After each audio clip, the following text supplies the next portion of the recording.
Reunião define ajustes para jogo entre Brasil e Colômbia após torcedores invadirem campo em jogo treino da seleção brasileira na capital. Polícia Federal cumpre mandados judiciais no Amazonas em operação contra a fraude em fundos de pensão do país. Mais de 35 mil veículos devem deixar a capital durante o feriadão e comemorações marcam o dia 5 de setembro na capital. Miss Amazonas 2016 se prepara para participar do Miss Brasil. E ainda nesta edição, seleções do Brasil e da Colômbia intensificam treinos para duelo na Arena da Amazônia, em Manaus, amanhã. Esses são os destaques do Band Cidade de hoje, que já está no ar.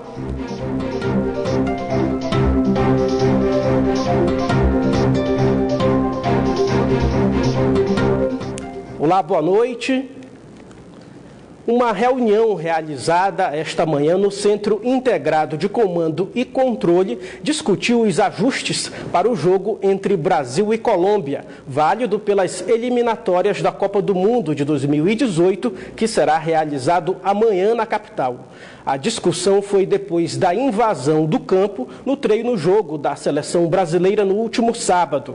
Agora, o torcedor que tentar invadir o gramado será punido. Já está tudo pronto para a partida entre Brasil e Colômbia. O Tite, o Edu da Sena, todos os envolvidos com a comissão técnica elogiaram muito a qualidade do gramado, inclusive chamando de tapete, né, que é a linguagem popular usada pelos jogadores de futebol quando o gramado está em perfeitas condições. E se Deus quiser, o palco da Arena da Amazônia vai estar em perfeitas condições para receber um grande jogo e um momento histórico para o Amazonas. A partida entre Brasil e Colômbia na Arena da Amazônia está mexendo com os sentimentos dos torcedores amazonenses. Emoção que ultrapassa os limites do espaço restrito aos jogadores em campo. No primeiro treino da seleção brasileira na Arena da Amazônia foi marcado por invasão de torcedores. Um problema que, segundo as autoridades, não deve se repetir no dia do jogo. Nós verificamos ali algumas falhas, mas o modelo que vai ser aplicado no dia do jogo é um modelo um pouco diferente do que foi aplicado no treinamento. É por óbvio, né? No jogo é jogo, treino é treino. O juizado do torcedor montou uma estratégia para punir torcedores que quebrarem as regras do Estatuto do Torcedor. A invasão de campo e outros pequenos delitos pode resultar em prisão em flagrante. Bom, o Estatuto do Torcedor prevê no seu artigo 41B que esse torcedor está sujeito a pena de 1 a 2 anos de detenção e o impedimento em participação de grandes eventos, como, por exemplo, jogos de futebol.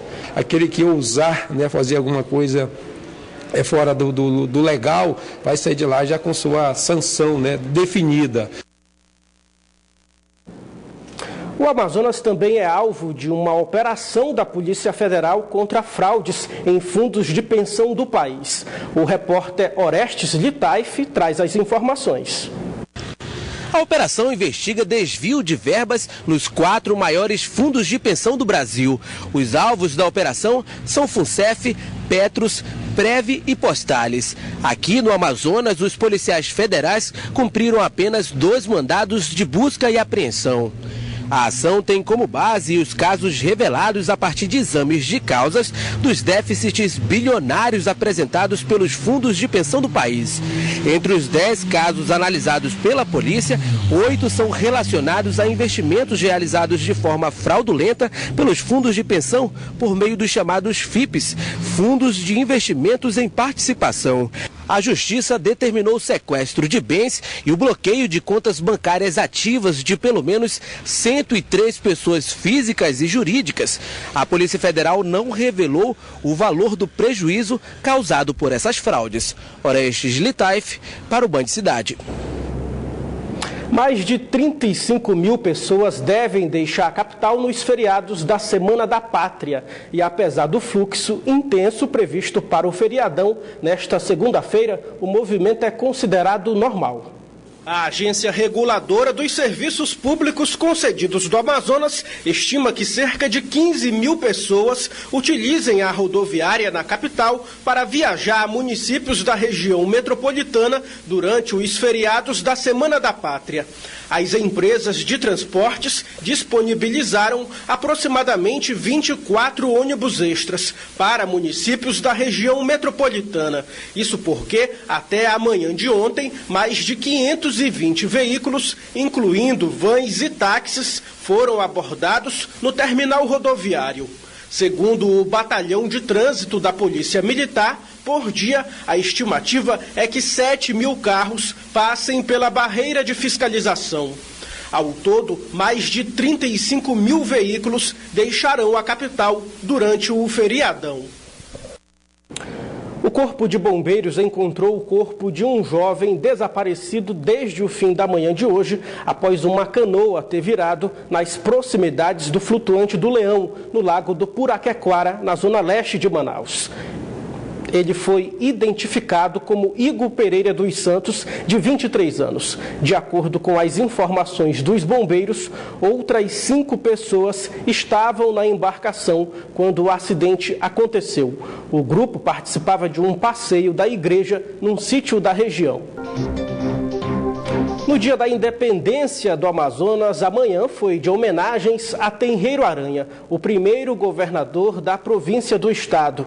A programação movimentou o centro histórico da capital. Uma homenagem que se repete todos os anos nesta mesma data, desde o dia 5 de setembro de 1850, quando o Amazonas passou a ser província do Império do Brasil. Bento de Figueiredo Tenreiro Aranha recebe homenagem por ter sido o primeiro governador do Amazonas. Hoje a festividade foi ao pé da estátua erguida em sua homenagem no Centro Histórico de Manaus. A programação foi organizada pela Polícia Militar do Amazonas e pelas Forças Armadas. Tenreiro Aranha foi o fundador do estado do Amazonas, separando o estado do Amazonas da província do estado do Pará. 5 de setembro de 1850, nós passamos de província para estado. E Tenreiro Aranha é, como o primeiro governador da província do estado do Amazonas, é um vulto a ser homenageado. É com prazer que nos fazemos presentes, nos integramos aí nessa semana cívica, né, que nós estamos vivendo, a Semana da Pátria, a Semana do Estado do Amazonas. A homenagem a Tenreiro Aranha marca oficialmente o Dia da Amazônia e do Amazonas.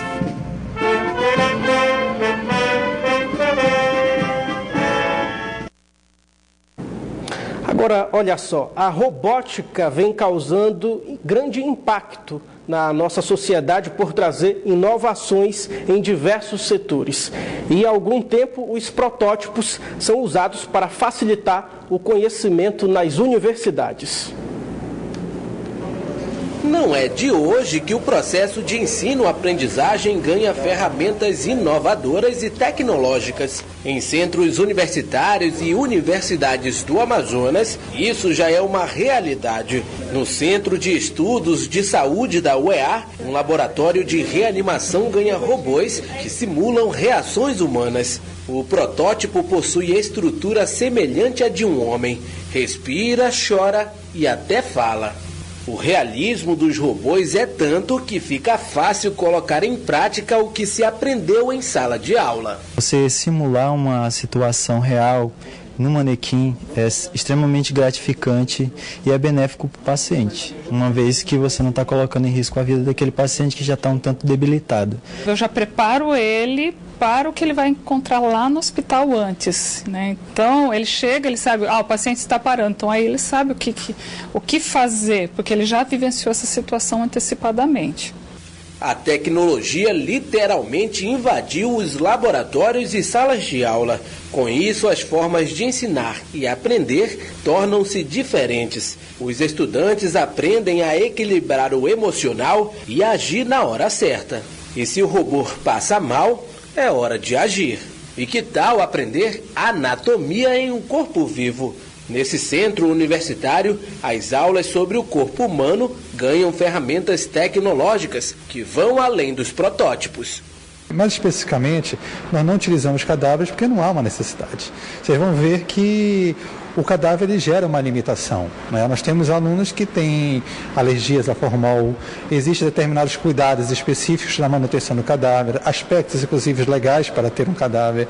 Nós temos vídeos, softwares que eles trazem essa inserção, né, de prática do aluno interagindo. O professor facilita o saber e usa a tecnologia para dinamizar o conhecimento. Por outro lado, os alunos são os sujeitos ativos desse processo, deixando de ser simples receptores do conhecimento. E é desse jeito que a tecnologia vem ajudando os estudantes, mostrando que dentro de sala de aula também tem espaço para a inovação tecnológica. Morreu na tarde de hoje, com parada cardiorrespiratória, o engenheiro mecânico Heitor Aparecido da Silva, de 56 anos. Ele estava internado na UTI do Hospital e Pronto-Socorro 28 de agosto, desde ontem, quando foi arremessado por um carro em alta velocidade do viaduto Gilberto Mestrinho, na zona centro-sul da capital. A vítima tinha parado para ajudar um casal com problemas no veículo. A Miss Amazonas 2016, Brena Dianá, já está a menos de um mês para a disputa do Miss Brasil. A representante da beleza amazonense já viaja para São Paulo, onde vai ser realizado o concurso nacional no dia 22 de setembro. Mas antes, ela fez uma visita aqui na Band Amazonas.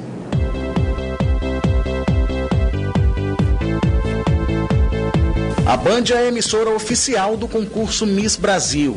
E a Miss Amazonas 2016, Brena Dianá, que vai representar o estado, fez uma visitinha de cortesia à emissora enquanto se prepara para o concurso nacional. Desde que fui coroada Miss Amazonas, não tem um dia que eu não esteja na preparação rumo ao Miss Brasil. Brena Dianá tem 23 anos, nasceu em Parintins e se diz orgulhosa de representar a beleza do interior do estado. Quando eu fui coroada, a minha cidade vibrou junto comigo, né? Estavam todos ansiosos pelo resultado. Então é muito gratificante para mim ser uma moça do interior do Amazonas, hoje estar representando o meu estado, né? Brena andou pelos corredores da emissora, conheceu os estúdios da Band e cumprimentou funcionários que fizeram questão de registrar o momento. A mãe de Brena, que acompanha a Miss em todos os compromissos, destaca o empenho da filha para conquistar a coroa de mulher mais bonita do Brasil. Ela está regrada, ela não pode comer de tudo, então, assim, às vezes eu fico assim com um aperto no coração, né? Porque ela não pode comer muita coisa. Comidinha da mamãe, nem pensa. Não pode, ela olha assim, ai mamãe, que vontade. Mas infelizmente ela não pode, mas o objetivo é ser alcançado. O concurso Miss Brasil 2016 vai ser realizado no dia 1º de outubro em São Paulo, com transmissão da Band.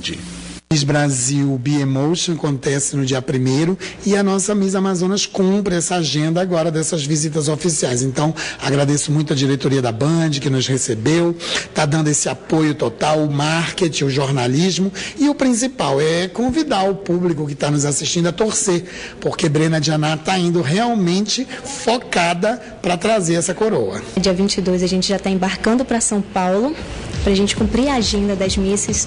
Então é uma corrida contra o tempo, né?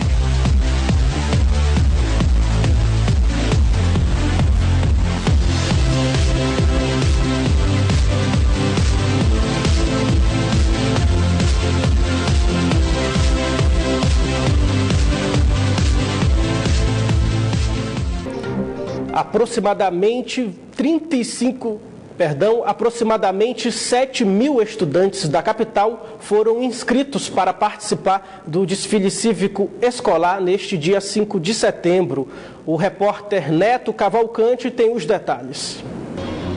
Esses 7 mil estudantes foram divididos em 15 pelotões e iniciaram o desfile cívico aqui no Centro de Convenções do Sambódromo às 5 horas da tarde. Nesse dia 5 de setembro comemora-se a elevação do Amazonas à categoria de província. Foi quando nos tornamos independentes do estado do Pará, isso em 1850.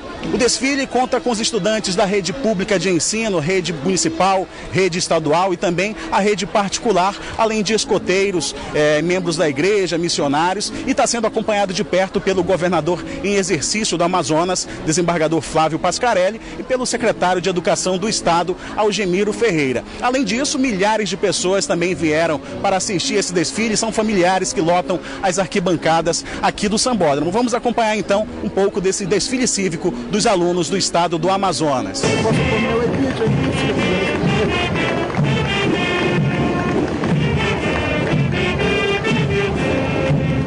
Neto Cavalcante para o Band Cidade. O abrigo Moacir Alves, da capital, recebeu uma visita ilustre hoje. O ex-jogador e campeão do mundo, Edmilson, que atualmente faz parte da equipe técnica da Seleção Brasileira de Futebol. Veja na reportagem como foi a visita. As crianças especiais do abrigo Moacir Alves, com deficiências múltiplas, receberam o carinho dos representantes da Confederação Brasileira de Futebol.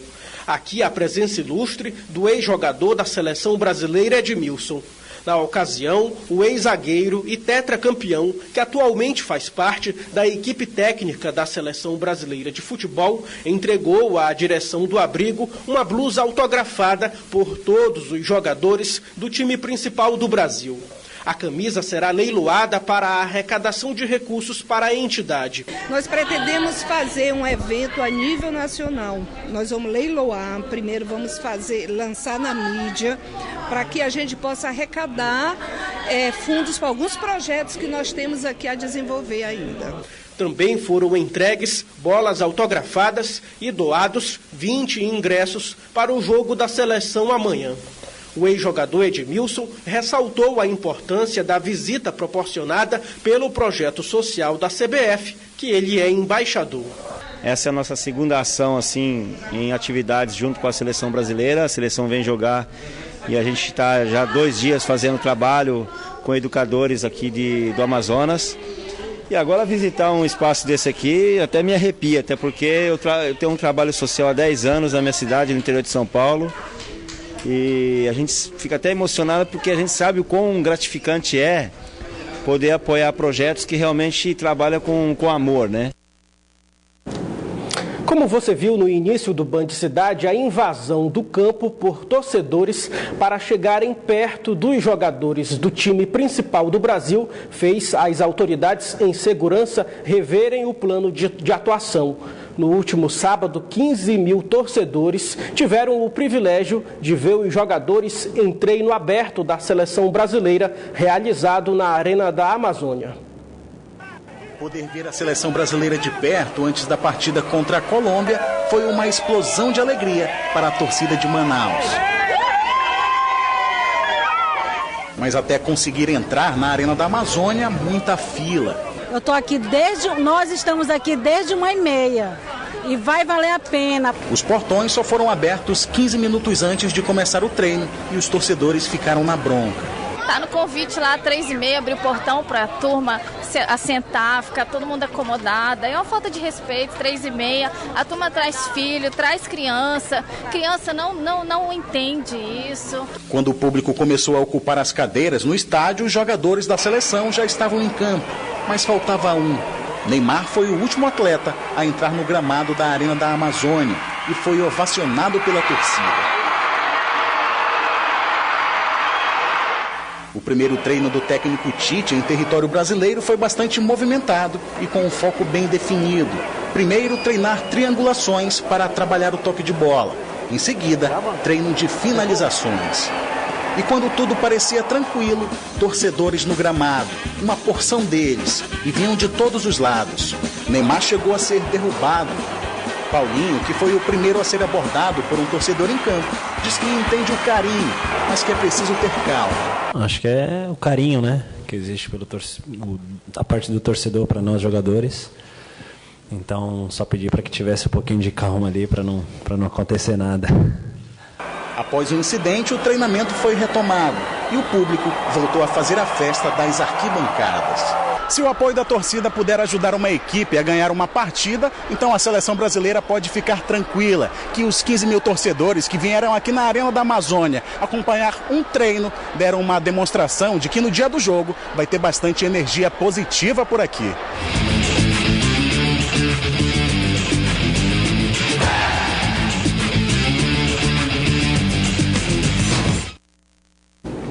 A torcida está mesmo empolgada. E ainda falando sobre os preparativos para o jogo entre Brasil e Colômbia, válido pelas eliminatórias da Copa do Mundo de 2018, os jogadores intensificam os treinos para o duelo, marcado para a noite desta terça-feira na Arena da Amazônia, aqui na capital. Neto Cavalcante traz as informações atualizadas. A seleção brasileira acabou de realizar o último treinamento antes da partida contra a Colômbia, que vai ser realizada amanhã às 8h45 aqui na Arena da Amazônia. O técnico Tite liberou imagens apenas dos 15 primeiros minutos do treino, depois pediu para os cinegrafistas virarem as câmeras para as arquibancadas para mostrar o trabalho que ele realizou com os jogadores.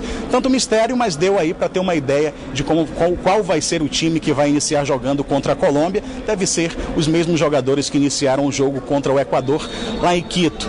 O técnico Tite fez um trabalho separado com jogadores titulares e reservas, e aí a gente tem uma ideia dessa escalação, que vai ficar com o Alisson no gol. Nas laterais tem Daniel Alves e Marcelo, na zaga tem Marquinhos e Miranda, no meio-campo Casemiro, Paulinho, Renato Augusto e William, e no ataque Gabriel Jesus e Neymar. A seleção da Colômbia também treinou aqui na Arena da Amazônia, começou agora há pouco às 7 horas da noite. A grande atração do time é James Rodrigues, o camisa 10 do Real Madrid, e também da seleção colombiana que está na frente do Brasil na tabela de classificação dessas eliminatórias, em terceiro lugar com 13 pontos. O Brasil está em quinto lugar com 12 pontos, e aí essa partida deve ser uma briga de gente grande pela uma melhor colocação na tabela das eliminatórias da Copa do Mundo da Rússia de 2018. Neto Cavalcante para o Band Cidade.